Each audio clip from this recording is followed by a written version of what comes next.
Olá pessoal, tudo bem? Nós hoje vamos falar sobre ligações químicas, né? Nós vamos começar a tratar realmente sobre as substâncias químicas, sobre os compostos químicos e tentar entender como essas substâncias, como esses compostos se formam. Então, a gente estudou recentemente os átomos de vários elementos químicos, a organização desses átomos na tabela periódica, e agora a gente vai pegar esses átomos e vai começar a combinar esses átomos para dar origem a uma série de compostos químicos distintos e entender como é que isso funciona. A gente vai criar o que a gente chama das interações intramoleculares, né, ou interações interatômicas. Então, intramoleculares, ligações que ocorrem dentro de uma molécula, por exemplo, tá? Ou ligações interatômicas entre átomos, que são essas que vão estabelecer os compostos químicos. E essas interações, na verdade, elas vão ser chamadas, elas têm algumas origens diferentes, algumas formações, elas são formadas de formas diferentes, dependendo dos átomos que nós vamos pegar, são chamadas ligações químicas, né? E a gente, claro, vai dividir em alguns tipos de ligação química e, na verdade, nós vamos começar com uma ideia muito antiga, né? Uma ideia lá do século, transição do século XIX para o século XX, a respeito da ideia de que a estabilidade, né, dos compostos estavam associados, a estabilidade energética de um átomo está associada ao fato dele ter que se ligar com outro átomo. Então, as ligações entre os átomos se dão justamente pelo fato dos átomos tentarem adquirir uma certa estabilidade energética, né? E muito bem, e a ideia, essas ideias fundamentais foram dadas por dois cientistas muito importantes. O mais famoso é o Lewis, né? O Gilbert Newton Lewis, e também há também um alemão, o Kossel, que foram desenvolvendo ideias a respeito de por que esses átomos vão se ligar e, ao se ligarem, o que acontece com eles, né? Então vamos relembrar algumas coisas, né?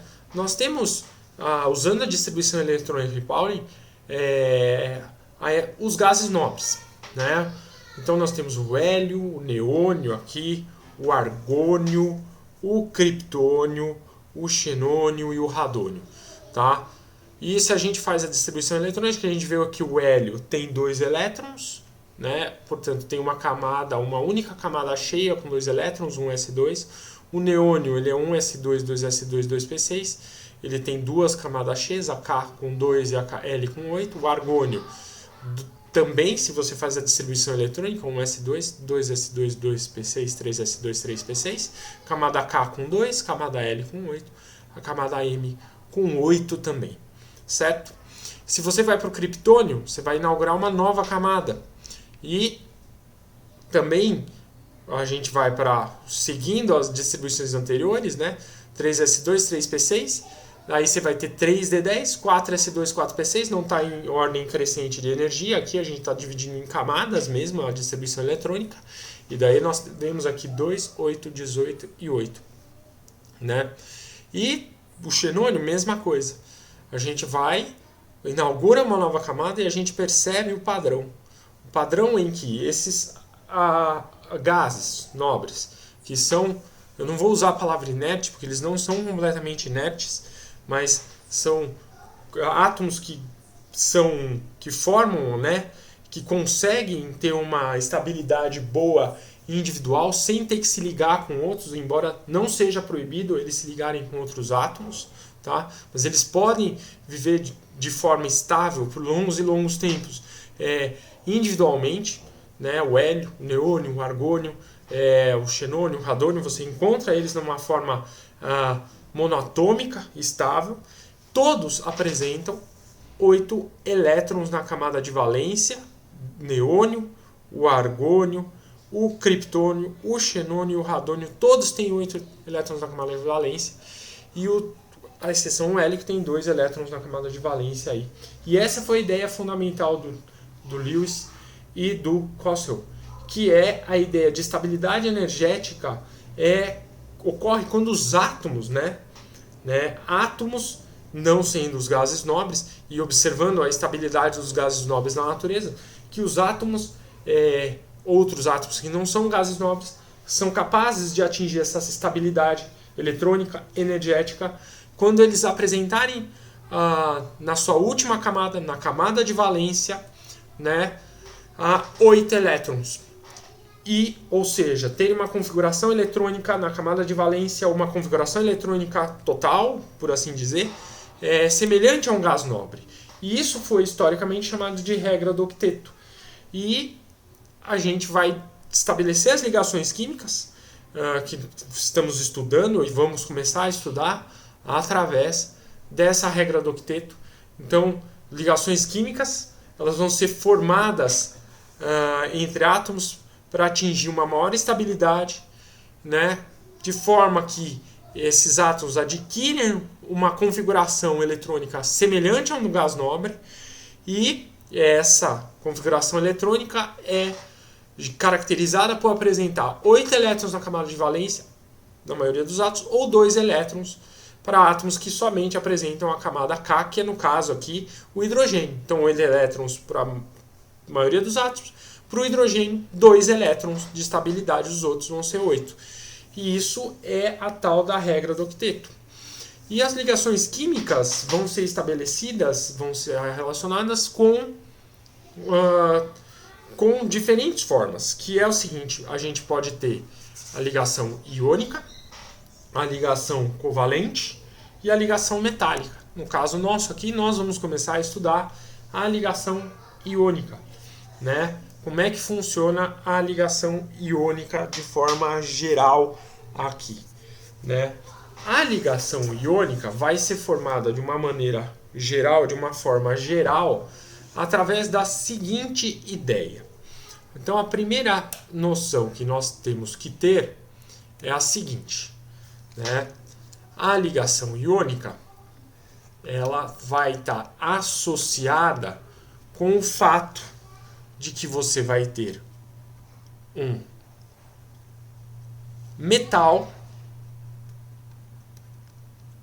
um elemento químico metálico, que tem um caráter metálico elevado, tentando se ligar a um ametal, Então o metal vai tentar se ligar a um ametal. Muito bem, vamos lembrar exatamente o que eu quero dizer com o metal, O metal é um cara que tem um caráter metálico elevado. É um átomo com caráter metálico elevado, com baixa energia de ionização. Um cara com caráter metálico elevado, com eletropositividade elevada. E em termos mais simples, ele é um cara, um metal, que é um excelente, um bom doador de elétrons. Certo? Por outro lado, o ametal, ele é um cara de elevada energia de ionização, com uma elevada eletroafinidade,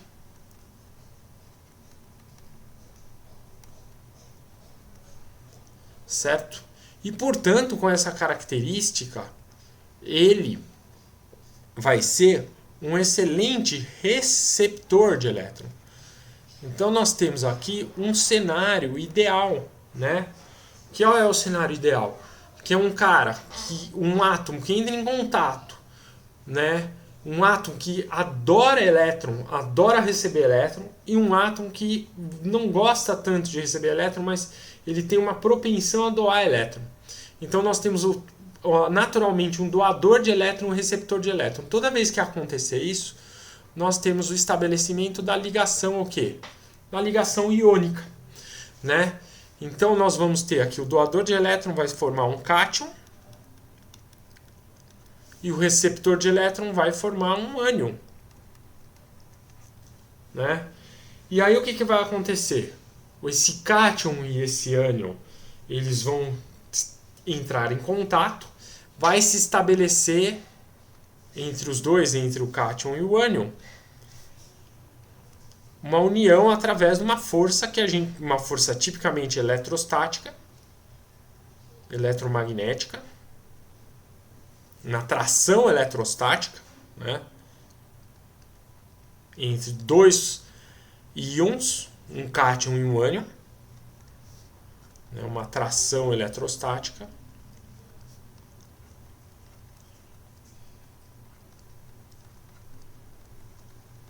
E aí você vai estabelecer a tal da ligação iônica. Muito bem.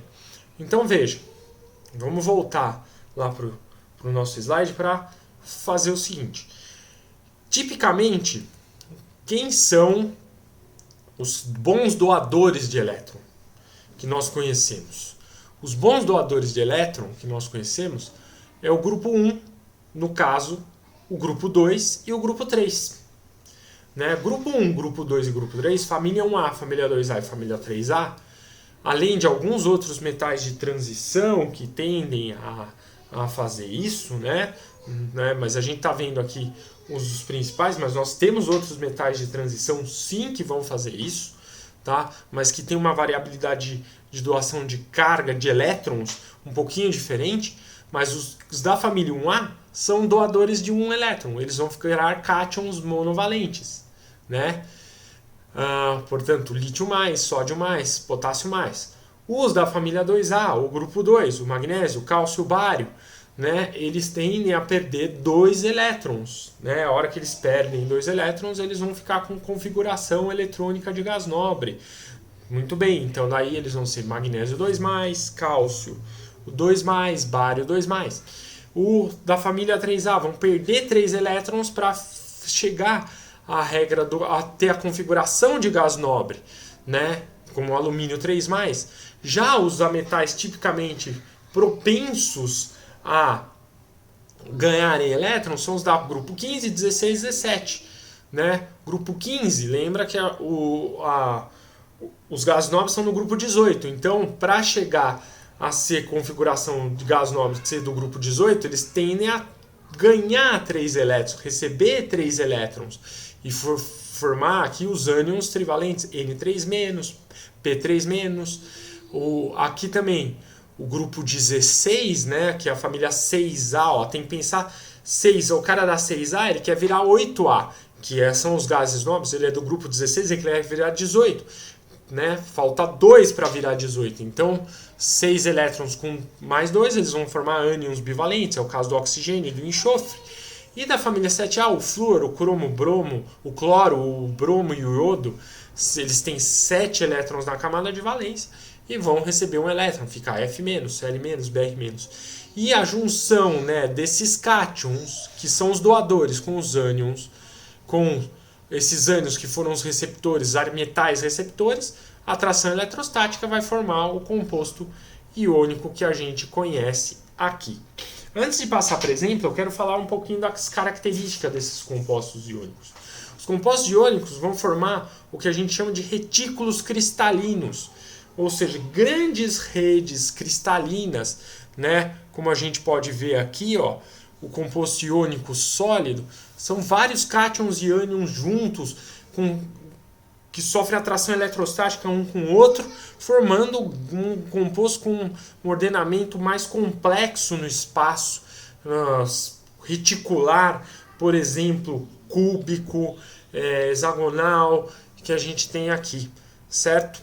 Esses retículos cristalinos, claro, por estarem muito juntos na temperatura ambiente, eles tendem a formar sólidos da temperatura ambiente, que vão ter elevadas temperaturas de fusão e ebulição. Você precisa de muita energia para quebrar esse retículo cristalino e, portanto, eles tendem a ser mais duros e quebradiços, né?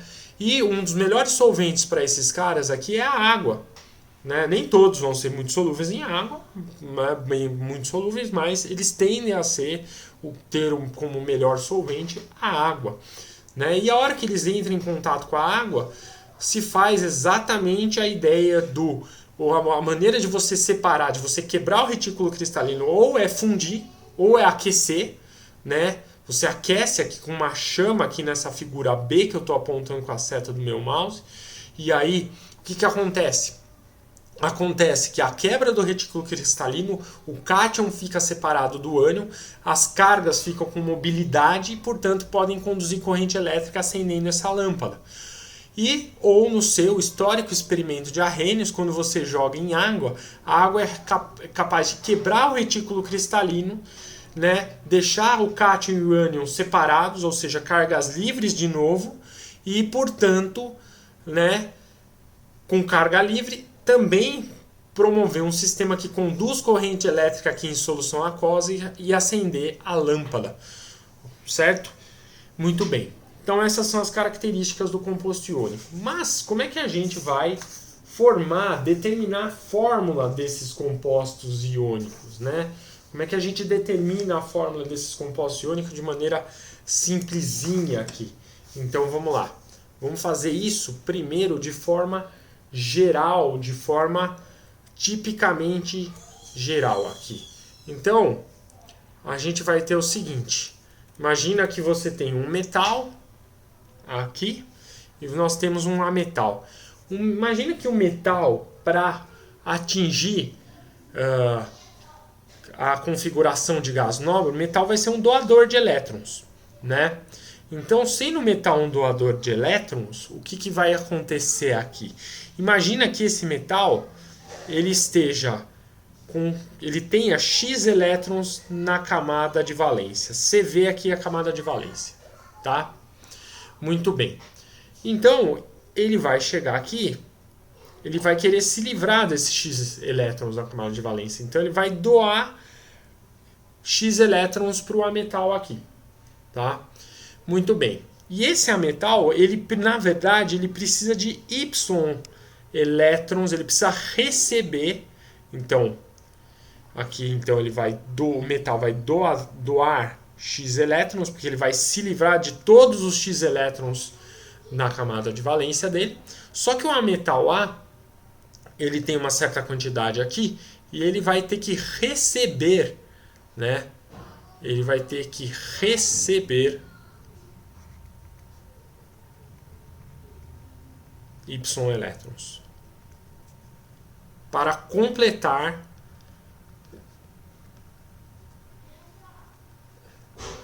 a camada de valência e chegar a 8 e possuir os 8, a regra do octeto, né?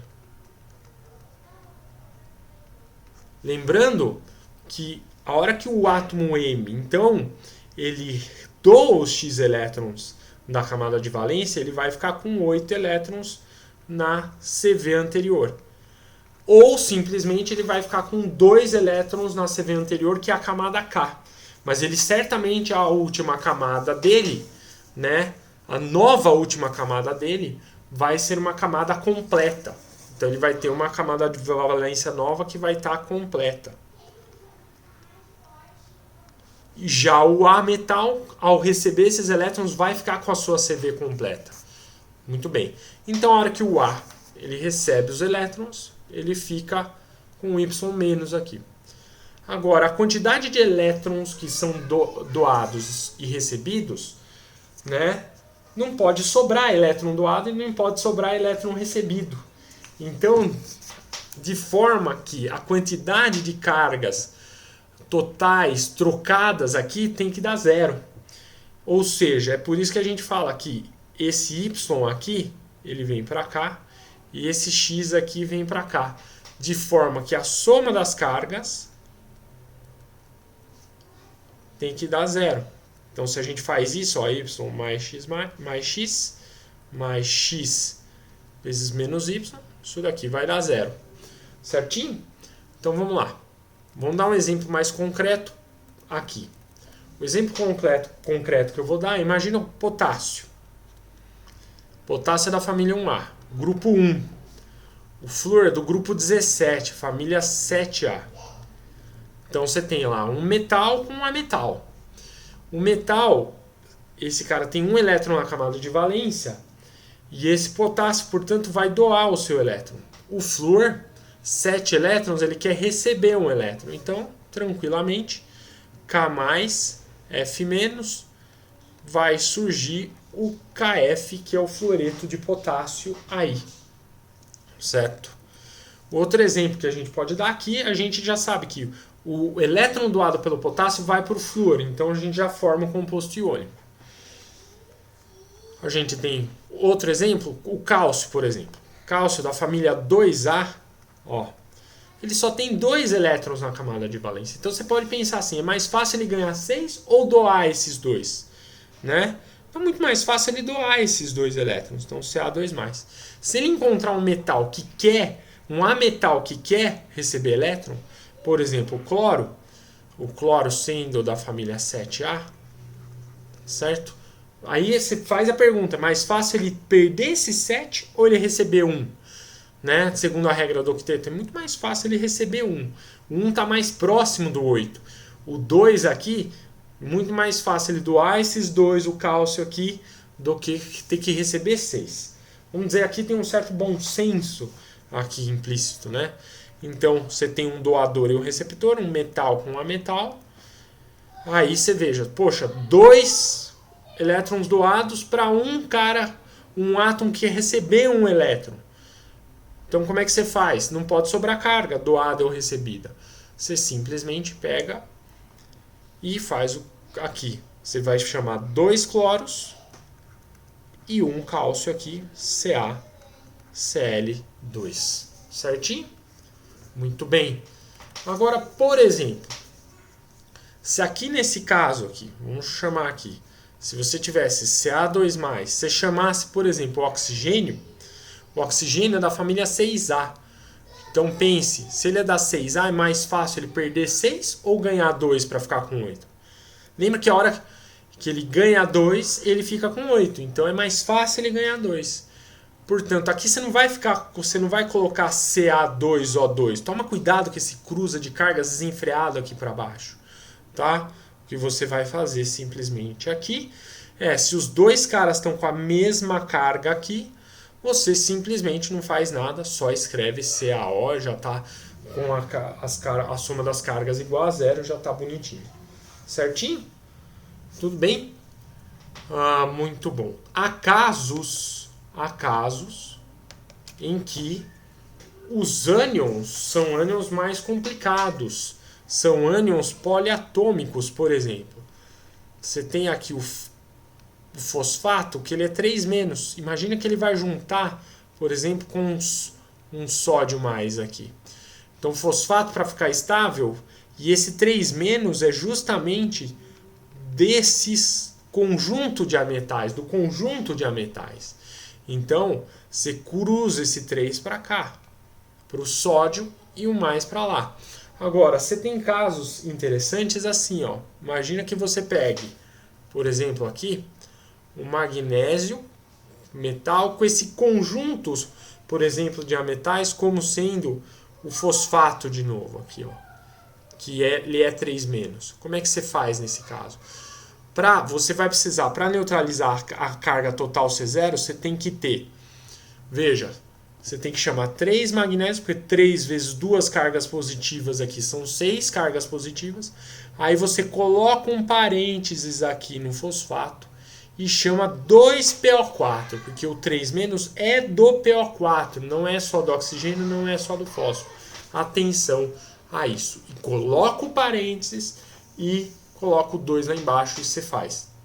Para perceber, 3 vezes 2 cargas positivas dão 6 cargas positivas, 2 vezes 3 cargas negativas são 6 cargas negativas. Muito bem?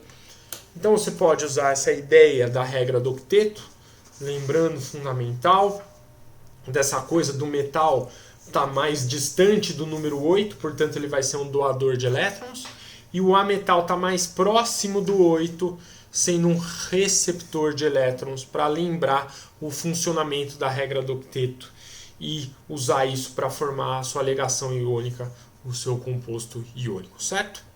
Para encerrar essa aula, nós vamos falar um pouquinho da ligação metálica, é a que a gente menos fala, mas vamos falar dela.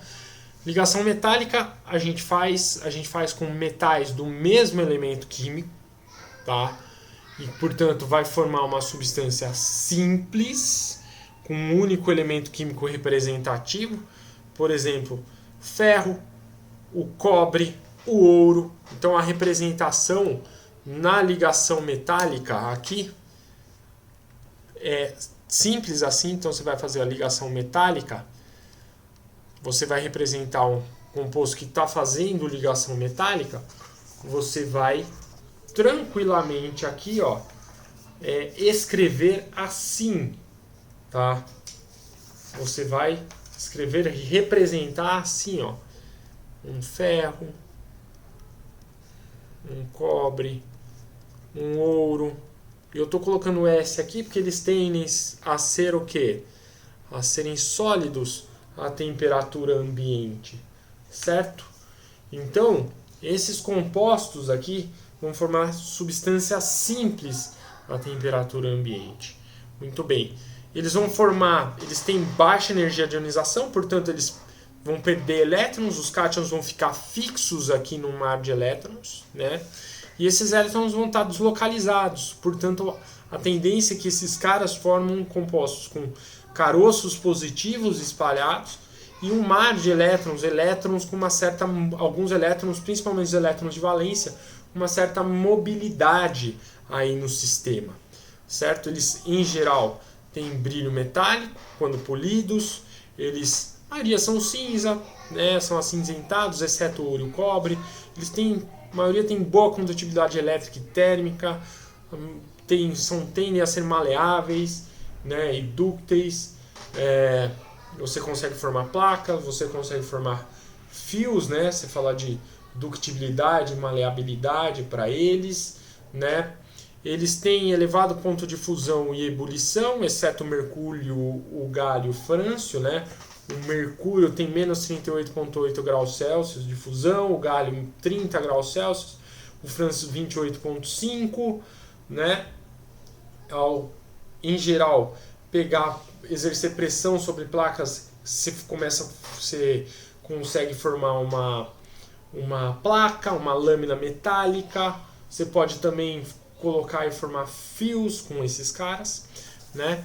Então esses caras são algumas propriedades desses compostos aqui que a gente tem aí, certo? Tudo bem? Então isso daqui é uma coisa bacana e importante, e é a segunda ligação química que a gente vai ver, e como eu já antecipei aqui, na próxima videoaula nós vamos falar de ligações covalentes aqui, certo? Espero que vocês tenham gostado. Se tiverem críticas, sugestões, por favor me enviem, e até a próxima videoaula.